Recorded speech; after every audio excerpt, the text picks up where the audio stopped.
So ಗೆಳೆಯರೆ, ಇವತ್ತಿನ ಈ ಸುದ್ದಿಯನ್ನು ಕೇಳಿದ ನಂತರ ನೀವು ಎಷ್ಟು ಸಂತೋಷ ಪಡ್ತೀರಿ ಅಷ್ಟೇ ಈ ಸುದ್ದಿಯಿಂದ ಮಾಲ್ಡೀವ್ಸ್ಗೆ ಹೆಚ್ಚು ದುಃಖ ಆಗಲಿದೆ.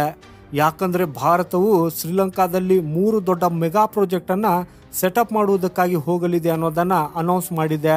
ಹಾಗೂ ಭಾರತವು ಇದನ್ನ ಮೊದಲಿಗೆ ಮಾಲ್ಡೀವ್ಸ್ ಅಲ್ಲಿ ಸೆಟಪ್ ಮಾಡೋರಿದ್ದರು. ಆದರೆ ಇತ್ತೀಚೆಗೆ ಭಾರತ ಮತ್ತು ಮಾಲ್ಡೀವ್ಸ್ ನಡುವಿನ ಸಂಬಂಧ ಹದಗೆಡುತ್ತಿರುವುದು ಹಾಗೂ ಮಾಲ್ಡೀವ್ಸ್ ನಿರಂತರವಾಗಿ ಚೀನಾ ಮತ್ತು ಟರ್ಕಿಯತ್ತ ಒಲವು ತೋರುತ್ತಿರುವುದು ಮಾಲ್ಡೀವ್ಸ್ಗೆ ಸಾಕಷ್ಟು ನಷ್ಟವನ್ನ ಉಂಟು ಮಾಡಿದೆ. ಹಾಗೂ ಈಗ ಭಾರತವು ಈ 3 ಪ್ರಾಜೆಕ್ಟ್ ಅನ್ನ ಶ್ರೀಲಂಕಾಗೆ ಹಸ್ತಾಂತರಿಸಲು ನಿರ್ಧರಿಸಿದೆ. ಹಾಗೇನೆ ಇವತ್ತಿನ ಈ ವಿಡಿಯೋವನ್ನ ನೋಡಿದ ನಂತರ ಈ ವಿಷಯವನ್ನು ಕೂಡ ತಿಳಿದುಕೊಳ್ತೀರಿ. ಯಾವ ಆ ದೇಶಗಳು, ವಿಶೇಷವಾಗಿ ಭಾರತದ ನೆರೆಹೊರೆಯ ದೇಶಗಳು ನಿರಂತರವಾಗಿ ಭಾರತದ ಕೈಯಿಂದ ಹೋಗಿ ಚೀನಾದ ಮಡಿಲಲ್ಲಿ ಸಿಲುಕಿದವು, ಈಗ ಅವುಗಳು ಹಿಂತಿರುಗುತ್ತಿವೆ ಹಾಗೂ ಅವರು ಈಗ ತಮ್ಮ ತಪ್ಪನ್ನ ಅರಿತುಕೊಳ್ಳುತ್ತಿವೆ. ಸೊ ಅದಕ್ಕಾಗಿ ಈ ದೇಶಗಳಿಗೆ ಚೀನಾ ಪ್ರಾಜೆಕ್ಟ್ ಸೆಟಪ್ ಮಾಡುವುದಕ್ಕಾಗಿ ಅನೇಕ ಅಗ್ಗದ ಆಫರ್ ಅನ್ನು ಕೊಡುತ್ತಿದ್ದರೂ ಸಹ ಈ ದೇಶಗಳು ಭಾರತದ ಜೊತೆಗೆ ಇರಲು ಬಯಸುತ್ತಿವೆ. ಇದರ ಅರ್ಥ ಈಗ ಭಾರತದ ವಿದೇಶಾಂಗ ನೀತಿಯನ್ನು ಭಾರತದಲ್ಲಿ ಮಾತ್ರವಲ್ಲದೆ ಪ್ರಪಂಚದಾದ್ಯಂತ ಪ್ರಶಂಸಿಸಲಾಗುತ್ತಿದೆ. ಸೊ ಈ ಪೂರ್ತಿ ರಿಪೋರ್ಟ್ ಏನಿದೆ ಅನ್ನೋದನ್ನ ಈ ಒಂದು ಚಿಕ್ಕ ವಿಡಿಯೋದಲ್ಲಿ ತಿಳಿದುಕೊಳ್ಳೋಣ. ಅದಕ್ಕಾಗಿ ನಮ್ಮನ್ನು ಸಪೋರ್ಟ್ ಮಾಡುವುದಕ್ಕಾಗಿ ಈ ಒಂದು ಚಿಕ್ಕ ವಿಡಿಯೋಗೆ ಲೈಕ್ ಹಾಗೂ ಚಾನೆಲ್ ಸಬ್ಸ್ಕ್ರೈಬ್ ಮಾಡುವುದನ್ನು ಮರೆಯದಿರಿ. ಸೊ ಗೆಳೆಯರೆ, ಕೆಲವು ದಿನಗಳ ಹಿಂದೆ ಭಾರತ ಮತ್ತು ರಷ್ಯಾ ಒಟ್ಟಾಗಿ ಶ್ರೀಲಂಕಾದ ಅತ್ಯಂತ ದೊಡ್ಡ ಏರ್ಪೋರ್ಟ್ ಅನ್ನ ತಮ್ಮ ನಿಯಂತ್ರಣಕ್ಕೆ ತೆಗೆದುಕೊಂಡವು.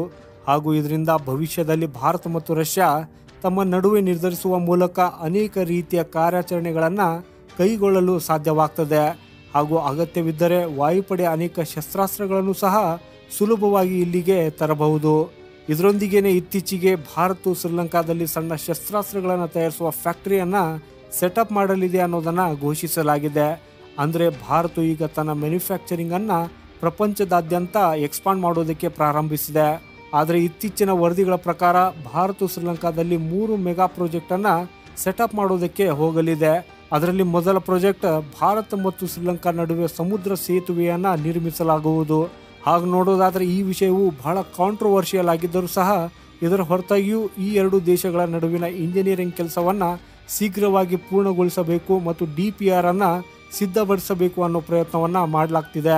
ಇದರಿಂದ 2 ದೇಶಗಳು ತಮ್ಮ ನಡುವೆ ಉತ್ತಮ ಸಂಪರ್ಕವನ್ನ ಸೃಷ್ಟಿಸಬಹುದು ಮತ್ತು ವ್ಯಾಪಾರವನ್ನ ಇನ್ನಷ್ಟು ಹೆಚ್ಚಿಸಬಹುದು.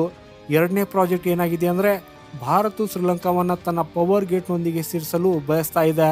ಇದರಿಂದ ಭವಿಷ್ಯದಲ್ಲಿ ನಾವು ಶ್ರೀಲಂಕಾಗೆ ಸುಲಭವಾಗಿ ವಿದ್ಯುತ್ ರಫ್ತು ಮಾಡಬಹುದು ಮತ್ತು ಅಗತ್ಯವಿದ್ದರೆ ಶ್ರೀಲಂಕಾದಿಂದ ನಾವು ವಿದ್ಯುತ್ತನ್ನು ಸಹ ಆಮದು ಮಾಡಿಕೊಳ್ಳಬಹುದು. ಯಾಕಂದ್ರೆ ಶ್ರೀಲಂಕಾ ಕೂಡ ಹೊಸ ಪ್ಲಾಂಟ್ ಅನ್ನು ಸ್ಥಾಪಿಸುತ್ತಿದೆ. ಇದರಿಂದ ಭವಿಷ್ಯದಲ್ಲಿ ಎಮರ್ಜೆನ್ಸಿ ಕೇಸಲ್ಲಿ ಭಾರತ ತನ್ನ ಇಂಡಸ್ಟ್ರಿಗಳನ್ನು ಮುಚ್ಚಬೇಕಾಗಿಲ್ಲ ಹಾಗೂ ನಮಗೆ ಅಲ್ಲಿಂದ ಸುಲಭವಾಗಿ ವಿದ್ಯುತ್ತನ್ನು ಆಮದು ಮಾಡಿಕೊಳ್ಳಲು ಸಾಧ್ಯವಾಗ್ತದೆ.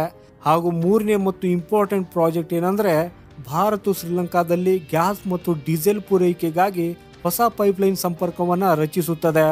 ಇದರಿಂದ ನಾವು ಇಲ್ಲಿ ಪೆಟ್ರೋಲಿಯಂ ಅನ್ನು ಸುಲಭವಾಗಿ ರಫ್ತು ಮಾಡಲು ಸಾಧ್ಯವಾಗ್ತದೆ. ಇದರೊಂದಿಗೆ ಇಲ್ಲಿ ರಿಫೈನರಿ ಕೂಡ ಸೆಟಪ್ ಮಾಡಲಾಗುವುದು ಅನ್ನೋ ಪ್ಲಾನಿಂಗ್ ಅನ್ನ ಮಾಡಲಾಗ್ತಿದೆ. ಹಾಗೂ ಚೀನಾ ಶ್ರೀಲಂಕಾಗೆ $4.5 ಶತಕೋಟಿ ವೆಚ್ಚದಲ್ಲಿ ರಿಫೈನರಿಯನ್ನು ಸೆಟಪ್ ಮಾಡಲಾಗುವುದು ಹಾಗೂ ನಿಮಗಾಗಿ ಪೆಟ್ರೋಲಿಯಂ ರಿಫೈನ್ ಮಾಡುವ ಕೆಲಸವನ್ನ ಮಾಡಲಾಗುವುದು ಅಂತ ಹೇಳಿದೆ. ಆದರೆ ಶ್ರೀಲಂಕಾ ಇದಕ್ಕೆ ಒಪ್ಪಿಗೆ ನೀಡಿಲ್ಲ.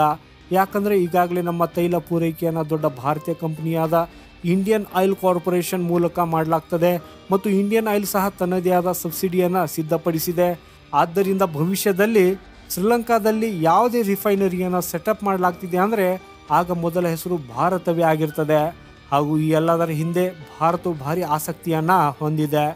ಯಾಕಂದರೆ ಮೊದಲನೆಯದಾಗಿ ಶ್ರೀಲಂಕಾ ನಮ್ಮ ನೆರೆಯ ದೇಶ, ಸಂಬಂಧಗಳು ಬಹಳ ಹಿಂದಿನಿಂದಲೂ ಉತ್ತಮವಾಗಿವೆ.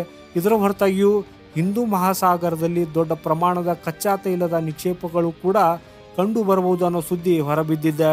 ಇಲ್ಲಿಂದ ತೈಲವನ್ನು ಕೂಡ ಹೊರತೆಗೆಯಬಹುದು.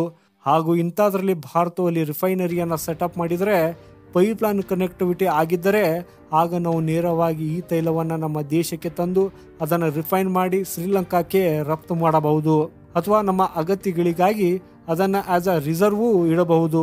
ಹಾಗೂ ಭಾರತವು ಈ ರೀತಿಯ ಪ್ರಾಜೆಕ್ಟ್ ಸೆಟಪ್ ಅನ್ನು ಈಗಾಗಲೇ ಬಾಂಗ್ಲಾದೇಶದಲ್ಲಿ ಮಾಡಿದೆ. ಭಾರತದ ಮುಖಾಂತರ ಒಂದು high speed diesel pipeline connectivity ಬಾಂಗ್ಲಾದೇಶದವರಿಗೂ ತಲುಪಿದೆ. ಇದರ ಮುಖಾಂತರವೇ ನಾವು ಬಾಂಗ್ಲಾದೇಶಕ್ಕೆ ಡೀಸೆಲ್ ಅನ್ನ ರಫ್ತು ಮಾಡ್ತಾ ಇದ್ದೇವೆ.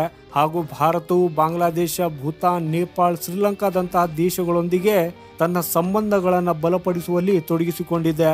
ಸೊ ಗೆಳೆಯರೇ, ಇದರಿಂದ ಹೆಚ್ಚು ದುಃಖ ಮಾಲ್ಡೀವ್ಸ್ಗೆ ಆಗಲಿದೆ. ನಿಮ್ಮ ಅನಿಸಿಕೆ ಏನು ಅನ್ನೋದನ್ನು ಕಮೆಂಟ್ಸಲ್ಲಿ ಬರೆದು ಖಂಡಿತ ನಮಗೆ ತಿಳಿಸಿ. ಹಾಗೂ ಮಾಲ್ಡೀವ್ಸ್ ಇವುಗಳೆಲ್ಲವನ್ನು ನೋಡಿ ಭಾರತದ ಜೊತೆಗೆ ತನ್ನ ಸಂಬಂಧವನ್ನು ಗಟ್ಟಿಯಾಗಿಸುತ್ತದೆ ಅನ್ನೋದರ ಬಗ್ಗೆ ಕಮೆಂಟ್ಸಲ್ಲಿ ನಿಮ್ಮ ಉತ್ತರವನ್ನು ಬರೆದು ಖಂಡಿತ ನಮಗೆ ತಿಳಿಸಿ. ಭಾರತದ ಇಂಥ ವಿಡಿಯೋವನ್ನು ಪಡೆಯುವುದಕ್ಕಾಗಿ ಈ ವಿಡಿಯೋಗೆ ಒಂದು ಲೈಕ್ ಹಾಗೂ ಚಾನೆಲ್ ಸಬ್ಸ್ಕ್ರೈಬ್ ಮಾಡೋದನ್ನು ಮರೆಯದಿರಿ. ವಂದೇ ಮಾತರಂ, ಭಾರತ್ ಮಾತಾ ಕಿ ಜೈ.